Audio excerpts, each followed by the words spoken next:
Biblioteca de Bolso.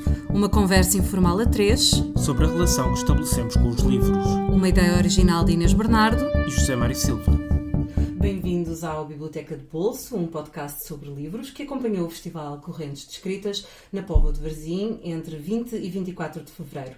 Neste programa recebemos uma das participantes da 19ª edição deste encontro literário, o mais importante e antigo dos que se realizam em Portugal. Nascida no Porto, em 1979, Filipa Leal é escritora, poeta, jornalista e argumentista. Desde 2003 publicou 8 livros de poesia, entre os quais A Cidade Líquida, O Problema de Ser Norte, A Inexistência de Eva e Vem à Quinta-feira, estes últimos 2 finalistas do prémio Correntes de Escritas. Em 2014 escreveu a sua primeira longa-metragem, Jogo de Damas, realizada por Patrícia Sequeira.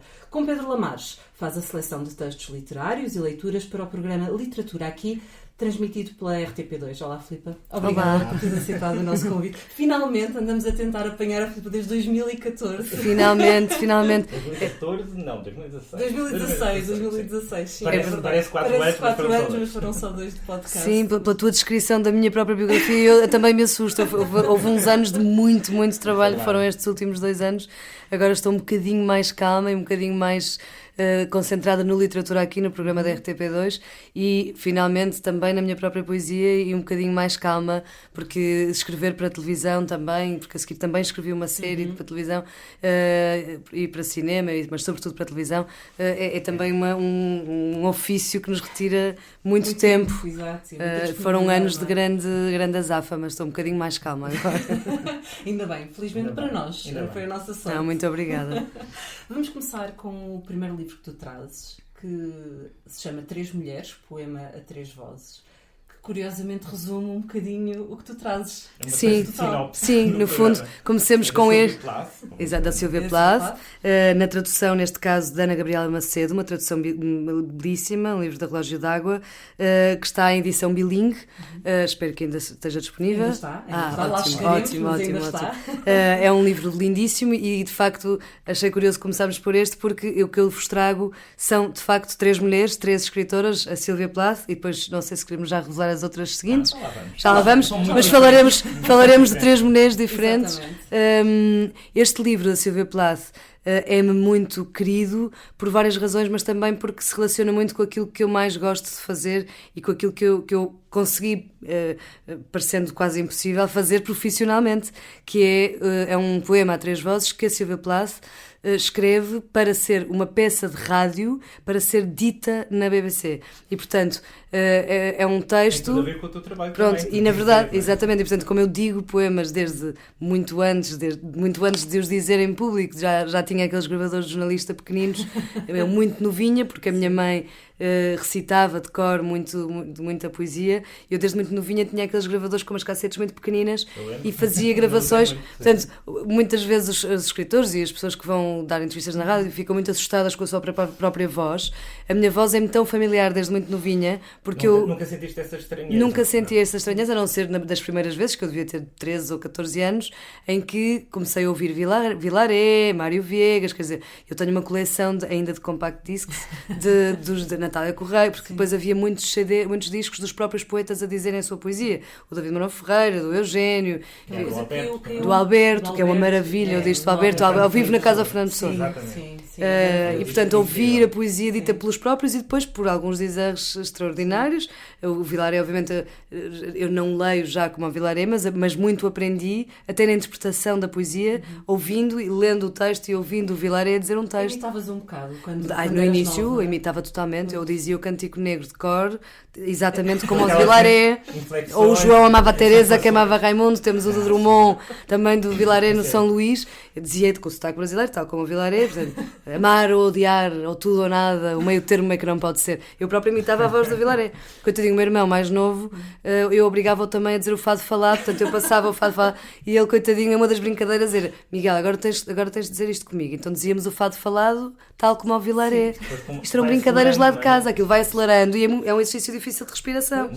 Portanto, a minha escola era absolutamente autodidata, e hoje em dia faço um programa na RTP2 em que faço leituras na vida real. Eu pensava que isto era uma vida de sonho, mas consegui sair do gravador pequenino da depois para o Pinguim, o café onde o Joaquim Castro Caldas fazia as sessões. Pronto, isto para dizer que este poema, este livro, para não fugirmos ao livro da Silvia Plath, tem esta coisa extraordinária, e depois tem outra coisa extraordinária que para uma mulher, pronto, se chamasse 3 homens seria, penso, igualmente interessante, mas que para mim, desde quando li o livro bastante precocemente, foi muito impressionante, porque são 3 vozes e são 3 lados de uma mesma mulher. No fundo, a mulher, eu não gosto muito da palavra esposa, mas da mulher como amante, digamos assim, a mulher de alguém. A mulher profissional, se não estou em erro neste momento, a mulher que trabalha, não é? Já com uma função, digamos assim, ativa, e a mulher jovem e livre, penso eu. Portanto, as 3, eu não tenho uma memória muito extraordinária, mas as 3 dimensões daquela mulher. E portanto, eu própria, quando o lia, para mim, não é? Em voz alta, e gravava às vezes, imaginava sempre como é que seriam aquelas 3 vozes, se era possível as vozes também serem diferentes do ponto de vista. Eu sou completamente fascinada por rádio, como vocês. Alguma vez ouviste uma versão radiofónica? Nunca, e por acaso era uma coisa que poderíamos pensar em fazer. De certeza que foi... E se calhar foi editado, é provável que haja uma... Se foi escrito para a BBC, é provável. É provável que haja... Nunca ouvi a versão da BBC, nem nunca ouvi isto feito em Portugal, em rádio. Já foi levado a teatro. Muitas vezes, já pensei muitas vezes, mas nós, entre tantas coisas que fazemos, vamos adiando outras.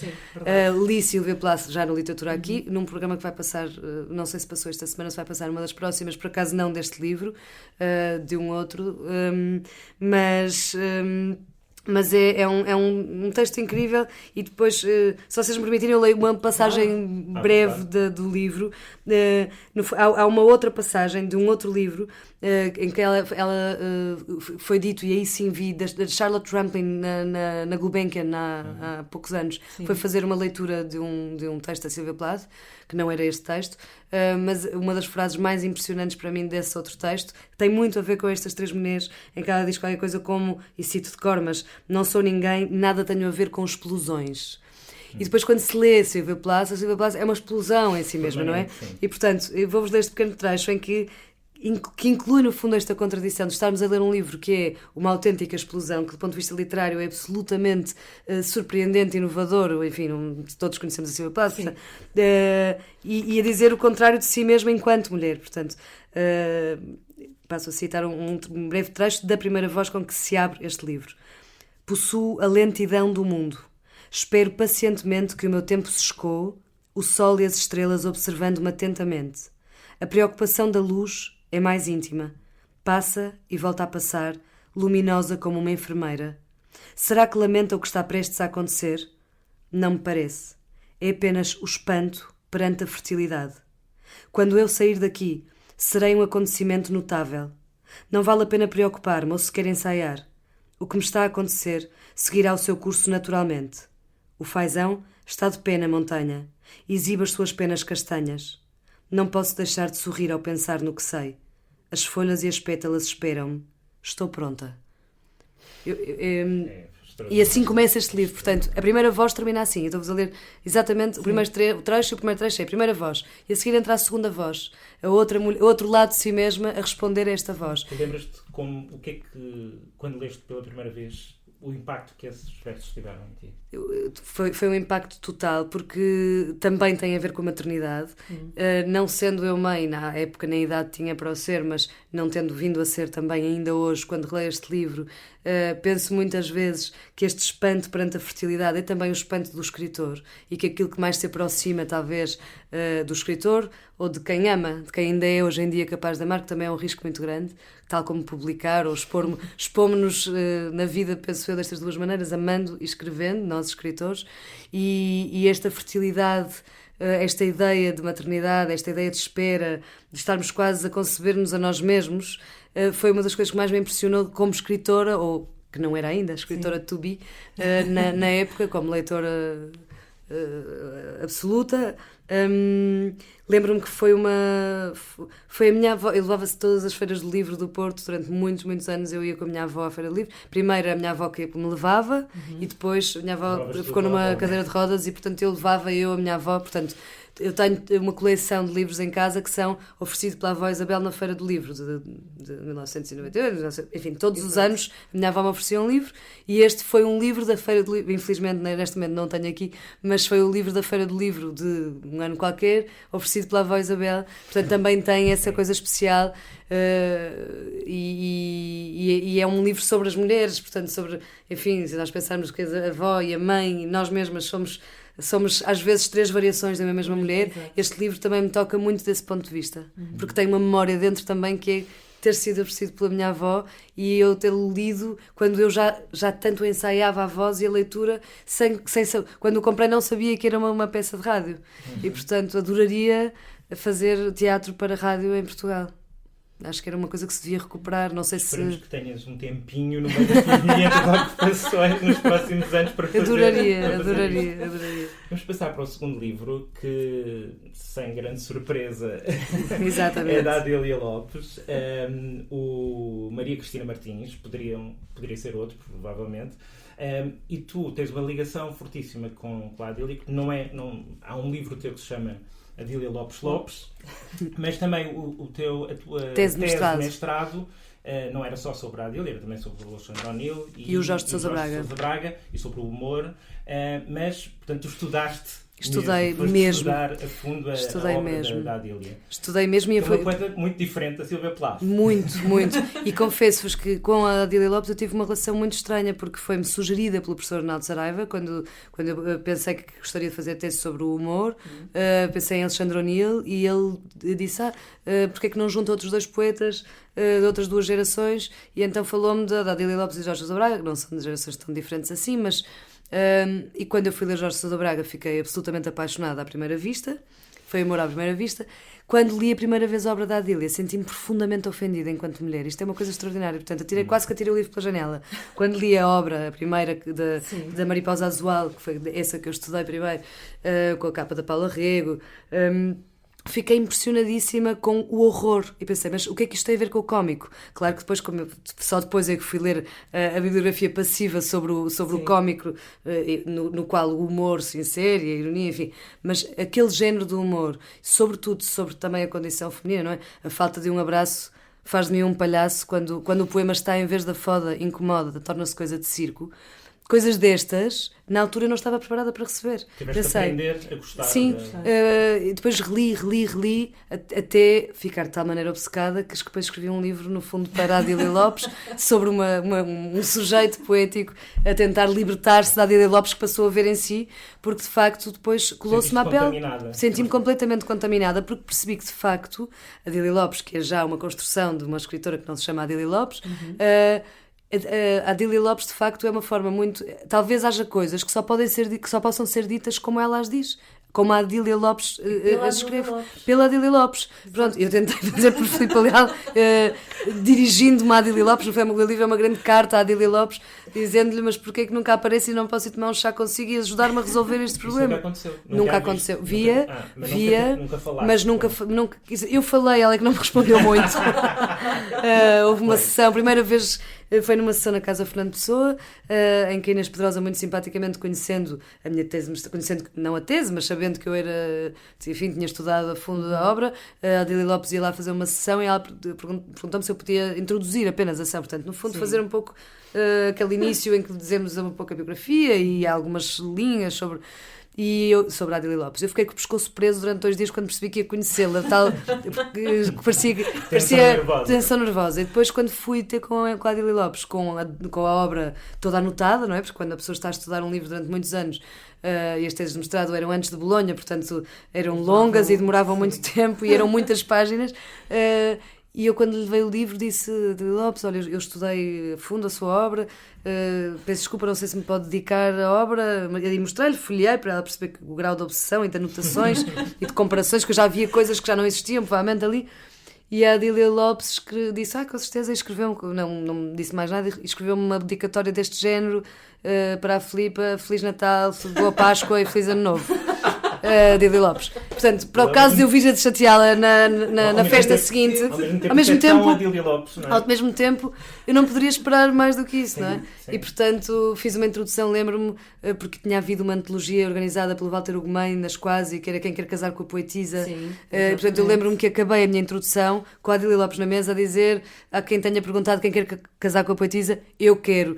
Mas não vi nenhuma reação da Adília, não teve nenhuma reação. Não aceitou o convite, nada. Não, no momento seguinte, anos depois, já escrito a Adília Lopes, eu fui ao lançamento do Manhã, na Síria Alvim, foi a primeira a chegar, e levei dentro de um envelope fechado o meu livro, o Adília Lopes, dedicado, e fora do envelope, a primeira edição do Flor Bela Espanca Espanca, razão pela qual eu dou o título desastrado a Adília Lopes, pedindo-lhe para ela me assinar o Flor Bela Espanca Espanca, já não explicando nada, e deixei-lhe o envelope com o livro, mas o envelope fechado. Portanto, via depois a sair da Assírio com o envelope debaixo do braço, mas não sei se ela algum dia o terá lido, ou se sequer se abriu o envelope, ou se o pôs no correio para um destinatário.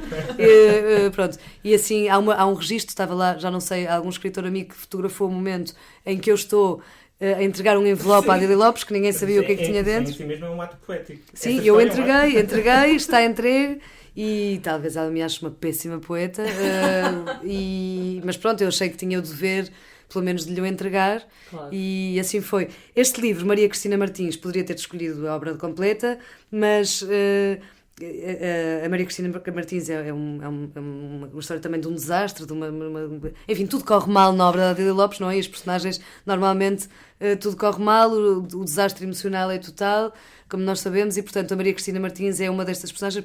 Eu acho extraordinário o nome, não é? O título. Escolher um título, Maria Cristina Martins, para um livro, eu gostava de ser a Adília Lopes, percebes? O que vocês têm que entender, eu gostava de ter sido a Adília Lopes. De certa forma sou, na vida real. Yeah. Do ponto de vista literário, não consegui chegar lá, mas eu sinto-me, depois de ter percebido o fracasso permanente que ela relata, depois com uma cultura geral extraordinária, que leu e ouviu tudo e sabe tudo, desde as equipas de futebol até a cultura pop, até às referências mais eruditas. Portanto, estudar aquela obra foi uma complicação, pensa-se, e há pessoas que talvez achem que aquilo é uma obra simples. É muito complexa. Sim. O Eduardo Prado Coelho dizia que a Adília Lopes era o escritor mais triste de Portugal. E de facto foi isso que me ofendeu no início. Aquilo doeu-me porque no fundo havia uma identificação. A tua própria tristeza também. Sim. Completamente. Pronto, Maria Cristina Martins. Como vos descrever Maria Cristina Martins, acho que é um livro que as pessoas todas têm de ler. Está também na obra, na Poesia Reunida, enfim. Sim. Mas vou escolher aqui um bocadinho um poema, se vocês me permitirem, claro. Porque acho que sobre os livros de poesia há pouco a dizer, mas há sempre a maneira de os lermos, que é lendo-os.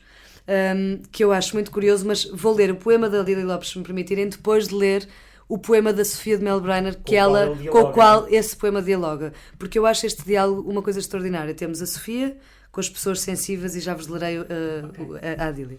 Portanto, da Sofia: as pessoas sensíveis não são capazes de matar galinhas, porém são capazes de comer galinhas.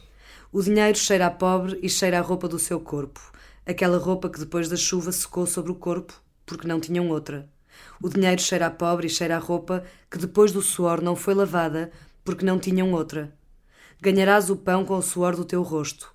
Assim nos foi imposto, e não, com o suor dos outros ganharás o pão.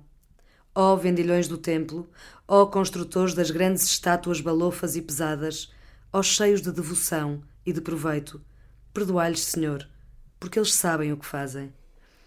E a Sofia, assim, enfim, como não é uma das autoras que eu trouxe, já está também aqui homenageada. Exatamente. De certa forma, isso é o poema mais Adília Lopes da Sofia. Exatamente. É? E a Adília Lopes percebeu isso e, portanto... Identificou-se também. E, portanto... Há qualquer coisa nesse poema que podia ser da Adília Lopes. Sim. De tal forma, a Adília Lopes chega ao livro Maria Cristina Martins e escreve o seguinte sobre Maria Cristina Martins.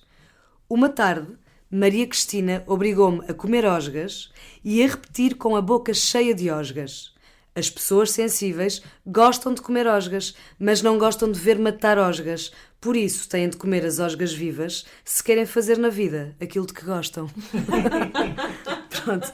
E esta é a descrição da Maria Cristina Martins, que é extremamente perversa, não é? Porque obrigou a outra a comer as osgas e, portanto, aqui temos uma alteração. No fundo, acho que não há melhor maneira de descrever a obra da Adília Lopes. Portanto, há um lado extremamente perverso, digamos assim. na descrição da perversidade humana, não é? E ao mesmo tempo de uma tristeza absoluta, Bem, nós poderíamos, por exemplo, ficar a proposta para alguém que tenha tempo, porque nós claramente os três não temos, porque podia até fazer-se uma antologia só sobre a falta de sexo em Adília Lopes, não é? Não na pessoa, mas na personagem que a escritora inventou, porque, por exemplo, sobre isso então, e sobre a tristeza, a distância, a solidão tremenda e também mesmo uma ausência de relação com o corpo. Sim. É muito a falta mesmo de um abraço, não é? Sim. E de sexo, e de nunca tive um orgasmo, mas não ter um orgasmo. Também nunca fui a Nova Iorque, no entanto, é melhor ter um orgasmo do que ir a Nova Iorque, enfim. É de facto uma obra tão surpreendente que eu acho que para falarmos da Adília Lopes teríamos de continuar aqui muito tempo, mas é uma paixão que ficou e da qual eu tenho tido alguma dificuldade em libertar-me. Estou que ainda sobrevive. Sim. E mesmo perigosa, muito perigosa, porque mesmo depois não mataste completamente o fantasma. Não. E acho que no Vem à Quinta-feira ainda se sente o tom adiliano, que eu espero que seja o meu, mas já não sei até que ponto é que... Onde é que são as fronteiras, sim, não é? E no próximo livro que estou a escrever, eu acho que há um capítulo que vou ter de tirar, porque acho que estou outra vez estou a recair, estou com uma recaída. Só alguém conheceu um programa de desintoxicação. Digam-me, por favor. Desintoxicação literária, avisem, por favor. Podemos aproveitar agora para passar para a terceira escolha, que é uma autora fortíssima também. Sim. E que, de certa maneira, intoxicou ou contaminou também muitos escritores. Não sei até que ponto. Também isso aconteceu um bocadinho contigo, porque tem um estilo tão diferente e tão forte. Estamos a falar da Clarice Lispector e, neste caso, do romance A Hora da Estrela. E tu escolheste, talvez, apesar de tudo, dos romances dela, o mais, entre aspas, normal, mais convencional, apesar de tudo, dentro de uma certa estranheza que ela cultivava. Porquê este livro em particular? Olha, mais uma vez, no fundo, eu acho que as razões pelas quais alguns livros nos tocam mais do que outros também têm muito a ver connosco e não com os livros em si mesmos, não é? Portanto, há obras extraordinárias que nós lemos que nada tem a ver com a nossa vida, mas, por exemplo, A Hora da Estrela interessou-me muito porque eu saí do Porto muito novinha, com 18 anos, para estudar para Londres e, na verdade, senti-me uma autêntica provinciana numa capital enorme, não é? Sim. Podemos falar sobre isso, não é, Inês? Sei perfeitamente. Tudo um ano em Londres. Pronto. Eu fiz lá a licenciatura, fui viver 3 anos para uma cidade. Quer dizer, o Porto, na altura, não tinha sequer estrangeiros. Não falo sequer de outras raças, falo o Porto da minha infância e da minha adolescência era uma cidade extremamente fechada ao mundo. Foi uma cidade extraordinariamente aberta antes, agora é uma cidade extraordinária, mas houve ali algum tempo em que o Porto, de facto, era uma cidade mais fechada sobre si mesma. E eu, quando fui estar para Londres, senti-me um pouco como esta Macabea, que é a personagem principal da Hora da Estrela, que vem do Nordeste para o Rio de Janeiro. E, portanto, eu imagino o que é que será uma rapariga nordestina, não é? A ir para o Rio de Janeiro, porque eu sei o que foi eu chegar ao Metropolitano de Londres e ser a única que não estava a ler um livro, por exemplo. E toda a gente estar... quer dizer, a velocidade de uma cidade e, ao mesmo tempo, a quantidade de leitores daquela cidade, de raças, de culturas, de línguas que eu ouvi. Bem, portanto, eu, no fundo, a Macabea sou eu também, nesse sentido, percebes? A ingenuidade, mas a pureza também daquela personagem e o espanto. Além de, a escrita, nenhum livro... penso eu que para um escritor poderá ser um livro interessante se não for literatura, não é? E, portanto, claro que do ponto de vista da escrita, a Clarice é uma surpresa imensa. Eu não me lembro se foi o primeiro livro da Clarice que eu li, A Hora da Estrela, não tenho a certeza, porque depois, entretanto, li praticamente tudo, porque depois entrei, depois da obsessão adiliana, achei que ia fazer um doutoramento sobre Clarice Lispector. Depois desisti porque percebi que já havia 5 milhões de pessoas no mundo que tinham feito doutoramentos sobre Clarice Lispector e próprias pessoas na faculdade de letras me disseram, olha, não vai acrescentar nada, quer dizer, até podia encontrar só um bocadinho de género, as vírgulas de Clarice Lispector, aliás, porque há um livro que começa com uma vírgula, mas já quase tudo foi estudado sobre Clarice Lispector, portanto desisti. Mas a Clarice, de facto, tornou-se também uma obsessão, penso eu, minha e de metade da humanidade. Mesmo enquanto figura, enquanto mulher, mesmo enquanto mulher. Quem não a lê, tem um certo fascínio sobre aquela figura, não Exatamente. é? A figura dela e também aquela dualidade, voltamos ao primeiro livro também, Sim. que é as facetas da mesma mulher. Exatamente. Não é? A mulher que escreve a coluna dos conselhos. Exatamente, que é a de mesma... moda e de não sei o que é a mesma depois que vai ao fundo das questões existenciais com a mesma habilidade, não é? E ao mesmo tempo era a mulher do diplomata, exatamente, do diplomata, sim. quer dizer, Fazia viagens mãe, intermináveis. tratava dos filhos, muito obsessivamente também, não é? É também uma figura que reúne todas essas facetas e que Absolutamente. mostra que é possível ser-se tudo. Tudo, exatamente. E Sim. para uma mulher é muito interessante ver isto, não é? Porque, pronto, obviamente o mundo mudou, mas, quer dizer, no tempo de Clarice Lispector, ser a mulher, a mãe, estas 3 mulheres de que a Sylvia Plath fala, não é? Porque deve ter havido tempos em que para uma escritora seria muito complicado ter de tratar de tudo e também da sua própria escrita. E a obra dela é infinita, é imensa. Há aquela, em relação a essa, à faceta humana dela, há aquela entrevista, a última entrevista, temos de aconselhar vivamente as pessoas que nos estiverem a ouvir. Procurem no YouTube. Procurem porque está disponível. Aquela entrevista é uma coisa. Não é só o que ela diz, é A maneira como ela fala. A voz dela. Ela é um ser visitado, não é? Habitado pelos olhar deuses. dela. Isso Há qualquer coisa ela ali. Uma presença É avassaladora. um carisma que mesmo quando ela está calada, tu sentes-te completamente atraído pela figura dela. Completamente, Não é? completamente. É magnética. Completamente. É magnética. Eu acho que ela devia ser sábia mesmo, naquele tempo, daquela forma ancestral, Sim. quase vidente, sábia, não sei, já não sei quem é que dizia que a arte adivinha. E eu acho que a Clarice Lispector, talvez mais a Clarice e a Sylvia Plath, nessas 3, porque a Adília no fundo é uma construção, a Adília Lopes, mas a Sylvia Plath e a Clarice Lispector parecem-me sábias nesse sentido, não é? Não sei, parecem realmente escritoras que a mim me atormentam sempre que as releio, e releio muitas vezes, porque ainda há pouco tempo estive na Gulbenkian também a fazer um recital só sobre Clarice Lispector e deram-me meia hora para eu escolher o que quisesse da obra de Clarice.